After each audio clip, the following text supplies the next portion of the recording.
I, 28F, found out last month that I was adopted and my whole life had been a lie. I grew up as an only child with my parents Mark, 58M, and Sarah, 56F, in a fairly normal middle-class household in Michigan. We weren't super rich, but we weren't struggling either. My dad worked as an accountant at a big firm and my mom was a high school teacher. My childhood was pretty good. I had everything I needed, my parents supported my education, and I never felt unloved. Growing up, I always noticed that I didn't look much like either of my parents. They both had blonde hair and blue eyes while I had dark hair and brown eyes. My mom used to joke that I was her mini carbon copy of my grandmother, my dad's mom, who had passed away when I was a baby. They even had these old black and white photos of her with dark hair and eyes that they would show me whenever I asked about it. Looking back now, I realize those photos could have been of anyone. They were so old and grainy you could barely make out the features. Every time we had biology class in school and learned about genetics, I would come home confused about how I got such different features from my parents. They always had an explanation ready. They said their grandparents had dark features, and these things sometimes skip generations. I believed them because why wouldn't I? They were my parents and I trusted them completely. When I was 16, I had to do a family medical history project for school. My parents were weirdly vague about everything. They kept saying things like our family was blessed with good health and there wasn't much to report. When I pressed for more details, my dad got irritated and said some families just don't keep track of these things. I remember feeling embarrassed in class when I had the shortest family medical history presentation. Last month changed everything. My parents decided they wanted to downsize since they were getting closer to retirement age. They planned to sell our childhood home and move to a smaller condo. Mom asked me to help her clean out the attic since there were decades of stuff stored up there. While she was going through old clothes, I was sorting through boxes of paperwork and photos. That's when I found it, a thick manila envelope stuffed behind some photo albums in a dusty box marked old tax papers. Inside were adoption papers from an agency in California. The papers showed I was adopted when I was 6 months old. But that wasn't all. There were dozens of letters from someone named Maria, my biological mother. The letter started from when I was a baby and continued until I was around 5. She wrote about how much she missed me, how she hoped I was doing well, and how she looked forward to maybe meeting me someday when I was older. My hands were shaking so bad I could barely read the letters. Everything started making sense, why I looked so different, why they were always vague about family history, why we moved states when I was young. I confronted my parents right there in the attic. Instead of apologizing or trying to explain, they got defensive. Mom started crying and saying I was never supposed to find those papers. Dad got angry and started yelling about how they were my real parents, not some teenager who gave me up. When I asked why they never told me, they said they had planned to tell me when I turned 18 but were afraid I would reject them and try to find my biological parents. The more they talked, the angrier I got. They admitted they moved from California to Michigan when I was 5 specifically to make sure my biological mother couldn't find us. They had received letters and photos from her through the adoption agency for years but hid them all because they were scared she would try to steal me back. They even made up that whole story about my grandmother looking like me and probably doctored those old photos. I couldn't believe they had maintained this lie for 28 years. Every time I questioned my appearance, every time I asked about family history, every time I wondered why we moved states, they had looked me in the eye and lied. They didn't just hide the truth, they actively created elaborate stories and fake evidence to keep me from discovering it. I was so upset I could barely breathe. I grabbed the envelope with all the papers and left immediately. My dad tried to stop me, saying those were their private documents, but I told him they were about me and my biological mother, so they belonged to me. I drove straight to my best friend Emma's apartment. She helped me go through all the papers and letters that night. My parents started calling and texting nonstop as soon as I left.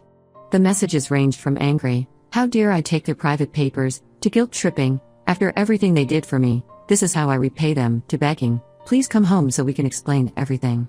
I couldn't deal with any of it. Everything I thought I knew about myself and my family was a lie. The next day, I went back while they were at work and packed enough clothes and personal items to last a few weeks. Emma said I could stay with her as long as I needed. I left a note telling them not to contact me because I needed time to process everything. Then I blocked their numbers and all social media contact. It's been a month now and I'm still staying at Emma's place. My parents have tried reaching me through other relatives, but I've blocked them all too. I just can't face them right now. How do you forgive 28 years of lies? How do you look at the people who raised you and see anything but betrayal? My whole identity feels like it was built on a foundation of lies. Emma thinks I'm being too harsh and should at least hear them out. She says they must have had their reasons and they did give me a good life. But I don't care about their reasons anymore. They had 28 years to tell me the truth and chose to lie instead. They robbed me of the chance to know my biological mother and any medical history I might need. They manipulated and controlled my entire life to suit their own fears and insecurities. Am I overreacting? Should I give them a chance to explain? Right now, I just feel lost and betrayed, and I don't know what to do next. Update 1. After my last post, I spent several days reading through all the adoption paperwork I took from my parents' house. The agency was based in San Francisco, and thankfully they still existed. I was nervous about contacting them, but I needed answers. I called them last Monday and explained my situation. The agency staff were incredibly helpful once I provided all the documentation and proof of my identity. They confirmed that everything in the papers was legitimate and told me something that made my heart stop. My biological mother Maria had registered with their reunion registry over 20 years ago, hoping I would look for her someday. They said she had updated her contact information every year without fail. It took 3 days of paperwork and verification, but the agency finally arranged a meeting between us. Maria agreed to meet immediately when they contacted her. She even offered to fly to Michigan, but I insisted on going to California instead. I needed to get away from my adoptive parents' constant attempts to contact me, and something about returning to where I was born felt right. Emma came with me for support. We flew to San Francisco last week, and the agency arranged for us to meet Maria at their office. Walking into that meeting room was the most surreal moment of my life. Maria stood up when I entered, and it was like looking in a mirror. We had the same dark hair, same brown eyes, same nose, even the same way of tucking hair behind our ears. She was crying before either of us said a word. She hugged me, and for the first time in my life, I felt like I physically belonged to someone. Growing up, people always commented on how I looked nothing like my parents. Now I knew why. Maria told me her story over lunch. She was 16 when she got pregnant with me. Her parents were strict Catholics and refused to let her keep me. They sent her to live with an aunt during the pregnancy to avoid scandal. She wanted to keep me but was essentially forced into giving me up. She chose my adoptive parents because they seemed kind and promised to maintain contact through the agency. For the first 5 years, she sent letters and photos every month. The adoption agency confirmed this. She never missed a birthday or Christmas. Then suddenly, all her letters started coming back. The agency couldn't reach my adoptive parents. They had moved without leaving a forwarding address. Maria tried everything she could to maintain contact within the legal boundaries of the closed adoption, but my adoptive parents had effectively disappeared with me. The biggest shock came when she told me about my siblings. After she finished college, Maria married a man named David who fully supported her desire to find me. They had 3 kids together, Michael, 24M, James, 21M, and Sophia, 19F. David had passed away from pancreatic cancer 5 years ago. When I heard about the cancer, I felt sick. That was exactly the kind of medical history I should have known about. Maria had told all 3 of my half-siblings about me years ago. They grew up knowing they had an older sister out there somewhere. She showed me pictures of them on her phone. Michael and James looked so much like their dad, but Sophia looked just like us. It was overwhelming to suddenly have 3 siblings after being an only child my whole life. Just when things were going well, my adoptive parents somehow found out I was in California. Emma thinks they must have tracked my credit card usage. They showed up at my workplace back in Michigan, causing a huge scene when they couldn't find me. My dad was apparently yelling about ungrateful children while my mom was crying hysterically. My coworkers had to call security to escort them out. My boss called to tell me about it and was incredibly understanding when I explained everything. She gave me an extra week of emergency leave to sort things out. Their behavior only proved to me that I'd made the right decision cutting contact. They weren't sorry for lying, they were just sorry they got caught. Even now, they were only thinking about their own feelings, not how their actions affected me. They didn't care that they were embarrassing me at work or causing me problems. They just wanted control back. Maria invited me to come stay with her for a few days to meet my siblings. I agreed but insisted on getting a hotel room nearby. It felt too overwhelming to stay in her house right away. Emma had to fly back for work, but she made me promise to call her every day. Meeting my siblings was intense but amazing. Michael is a software engineer and reminds me so much of myself and how he analyzes everything. James is in college studying marine biology and has the same weird sense of humor I do. Sophia is still in high school but she's like a mini-me in personality and looks. They were also welcoming and excited to meet me. The most painful part was going through old family photos at Maria's house. She had kept photos of my siblings at every age and it hurt to see all the moments I missed. But what really broke me was finding out that she had kept a photo album just for me, filled with all the school pictures and update letters my adoptive parents had sent during those first 5 years. She had treasured those few glimpses into my life while my adoptive parents had hidden all traces of her from me. I'm heading back to Michigan tomorrow. I need to figure out what to do about my adoptive parents and their increasingly erratic behavior. But at least now I know where I came from. I have a whole new family who wants to know me, not control me.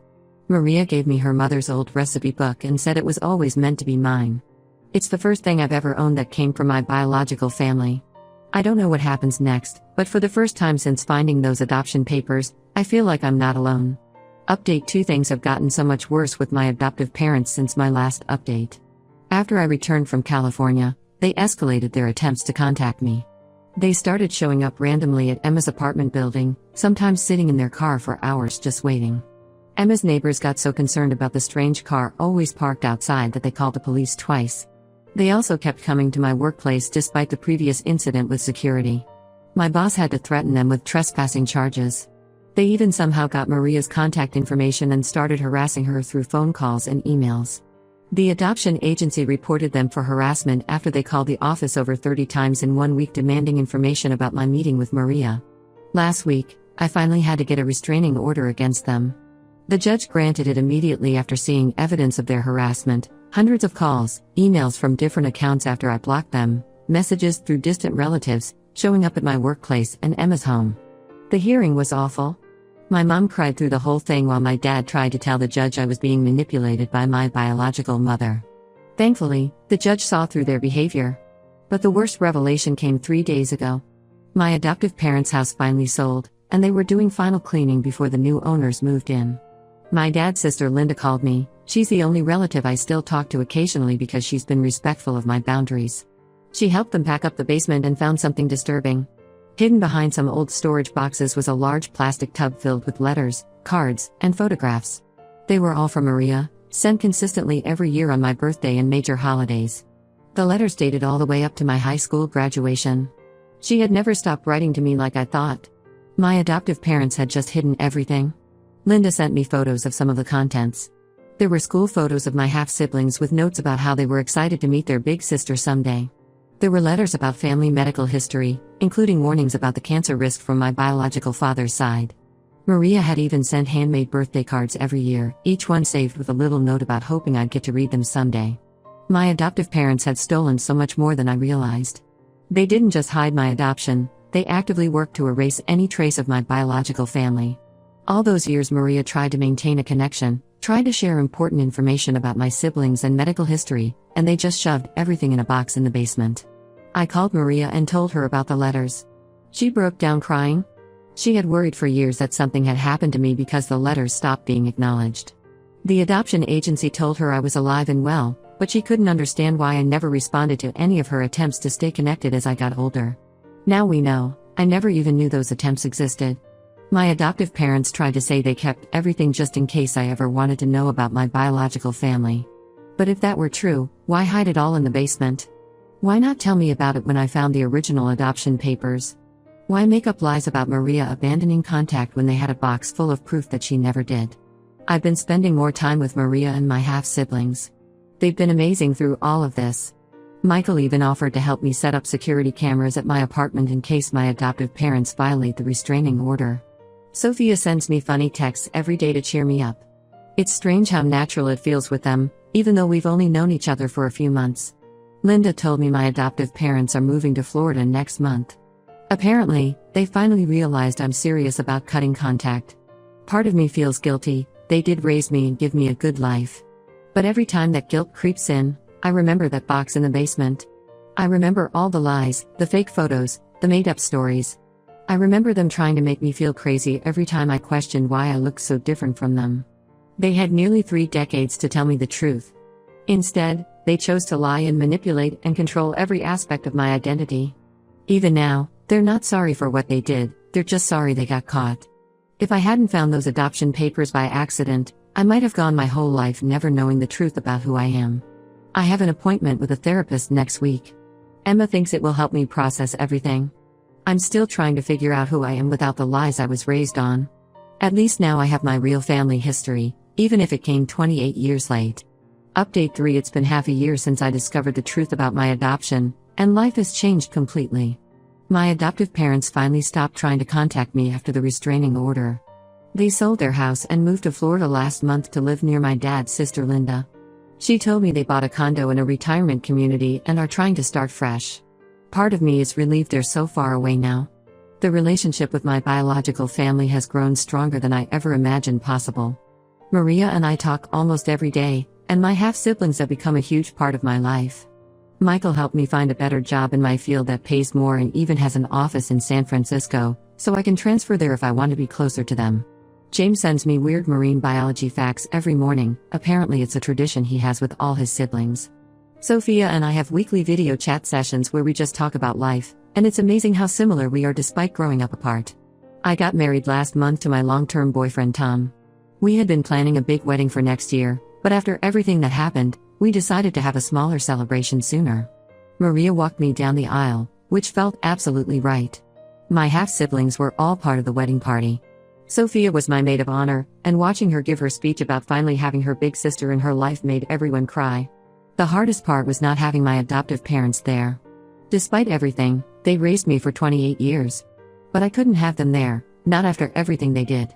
Linda came to represent their side of the family, and she understood why her brother and sister-in-law weren't invited. She brought me my grandmother's old pearl necklace as a wedding gift, saying regardless of biology, I was still her niece. Maria gave me a gift that broke me down completely. She had made a photo album of my life from all those letters and photos she'd sent over the years, the ones my adoptive parents had hidden in their basement. She had kept copies of everything.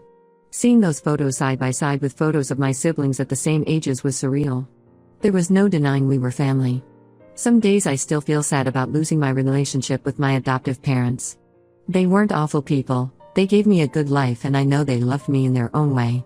But their love was possessive and controlling. They let their own insecurities and fears destroy our relationship. Instead of trusting that I could love both them and my biological family, they chose to build a wall of lies that eventually came crashing down. I've stopped going to therapy because I feel like I've processed most of my anger now. I'm not angry anymore, just disappointed. They had so many chances to tell me the truth, but they chose lies every single time. Even when confronted with evidence, they tried to justify their actions instead of apologizing. Tom and I are talking about starting our own family soon. Maria has been amazing, sharing all our family's medical history and helping me understand where I came from. It's a relief to finally know about the cancer risk from my biological father's side, information my adoptive parents kept from me out of selfishness. I don't regret cutting contact with my adoptive parents.